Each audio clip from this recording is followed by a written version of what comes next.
अस्सलाम वालेकुम। मेरा नाम रमशा सुल्तान है। आज मैं आपको बताऊंगी कि तहज्जुद की क्या इम्पोर्टेंस है और आप इसका कैसे ज्यादा से ज्यादा फायदा उठा सकते हैं। So let's get started with the video. सबसे पहले तो आपको ये पता होना चाहिए कि तहज्जुद का वक्त होता क्या है। तहज्जुद is actually the last third of the night. अगर आप पूरी रात के वक्त को 3 हिस्सों में डिवाइड कर देंगे तो जो आखिरी हिस्सा है वो तहज्जुद का वक्त होता है। फॉर एग्जाम्पल, अगर आपकी मगरिब 7 बजे हो रही है और फजर 5 बजे हो रही है तो 7 बजे से लेके 5 बजे तक 10 घंटे हैं बीच में। अब आप इन 10 घंटों को 3 पार्ट्स में डिवाइड कर दीजिए। अब अगर आप फजर से 3 घंटे पहले का अंदाजा लगाएं तो रात के 2 बजे से आपका तहज्जुद का वक्त शुरू हो जाएगा और वो रहेगा फजर शुरू होने तक, यानी 5 बजे तक।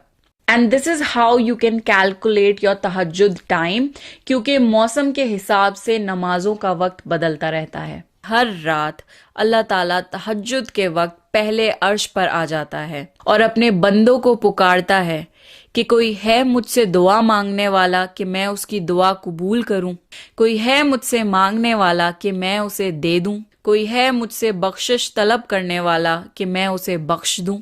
And this is why the time of tahajjud is so important. इतना खास वक्त कि अल्लाह ताला हमारे सबसे करीब आ जाता है उस वक्त, एंड उस वक्त जो भी दुआ मांगी जाए वो कबूल होती है। तहज्जुद के वक्त मांगी गई दुआ एक ऐसा तीर है जिसका निशाना कभी नहीं चूकता। लोग यहां तक कहते हैं कि अगर आपको किसी चीज की ख्वाहिश हो और आप तहज्जुद में उठकर उस चीज के लिए दुआएं नहीं मांग रहे तो आपको असल में वो चीज चाहिए ही नहीं।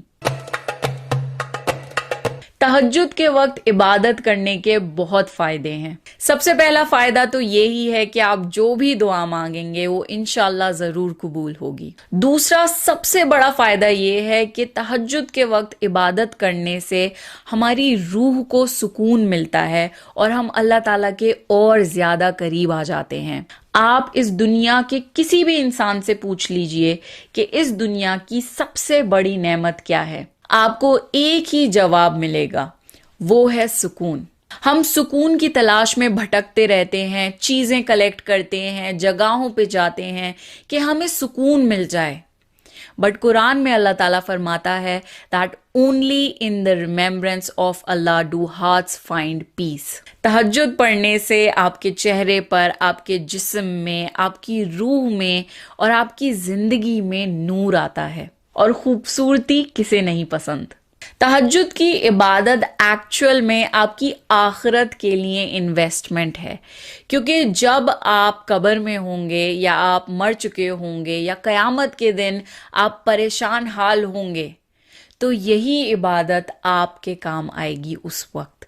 दुनिया की कोई भी नेमत, कोई भी चीज आपके काम नहीं आ सकती सिवाय उन चीजों के जो आपने इस दुनिया में अल्लाह ताला की राह में करी हों। अगर तहज्जुद की इबादत से आपके गुनाह माफ हो जाएं और आपकी दुआएं कबूल हो जाएं, इंसान को और चाहिए ही क्या। Now let me tell you कि अगर आप तहज्जुद के वक्त उठ भी जाएं तो आपको क्या करना चाहिए। सबसे पहले तो आप दुआ मांग सकते हैं। कई बार ऐसा होता है कि तहज्जुद में आप उठ तो जाते हैं पर आप में इतनी हिम्मत नहीं होती कि आप वुजू करके नमाज पढ़ सकें। तो एटलीस्ट अगर आपकी आंख खुल गई है तो आप चाहे लेटे लेटे ही सही पर अल्लाह ताला से दुआ मांगे। दूसरी चीज, आप नमाज पढ़ सकते हैं, खास तौर से तहज्जुद की नमाज जो कि निफिल नमाज होती है। It's optional, it's voluntary. तो आप 2-2 की रकत में निफिल नमाजें पढ़ सकते हैं, जितनी भी आप पढ़ना चाहें। कुरान पढ़ सकते हैं, एंड आई एडवाइज कि आप ट्रांसलेशन के साथ कुरान पढ़ें, क्योंकि अरबिक हमारी फर्स्ट लैंग्वेज नहीं है and it's very difficult to understand कि अल्लाह क्या कह रहा है। तो अगर आप विद मीनिंग पढ़ेंगे तो आपको उसका और भी ज्यादा फायदा होगा। आप अल्लाह ताला से अपनी मग़फ़िरत की दुआ कर सकते हैं। जो भी आपने गुनाह किए हों उनकी माफ़ी मांगें। अल्लाह ताला से एक अच्छी ज़िंदगी और अच्छी मौत की दुआ मांगें। ये दुआ मांगें कि आपको मौत के वक्त कलमा तैयबा नसीब हो। कब्र के अजाब से पनाह मांगें। क़यामत के दिन की तकलीफ और परेशानियों से बचने की दुआ मांगें। एंड लास्टली जहन्नुम से पनाह मांगें। ये कुछ ऐसी दुआएं हैं जो हम मांगना भूल जाते हैं और दुनियावी दुआओं में इन्वॉल्व हो जाते हैं।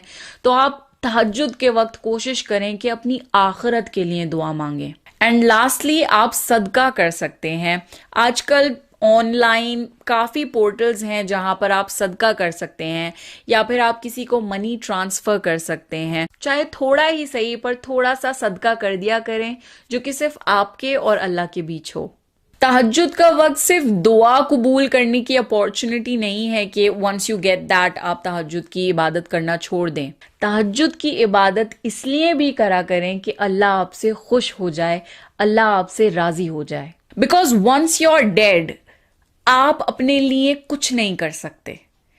कब्र में ऐसे कितने लोग हैं जो कि ये ख्वाहिश करेंगे कि वो बस एक दुआ मांग लें, बस एक सजदा कर लें और अल्लाह से अपनी मग़फ़िरत करवा लें। तो जब तक आप जिंदा हैं, जब तक आपकी सांसें चल रही हैं, तब तक अल्लाह ने आपको अपॉर्चुनिटी दी है कि आप अल्लाह की इबादत करें और अपने आप को बख्शवा लें और अपनी आखिरत को हमेशा हमेशा के लिए सुधार लें।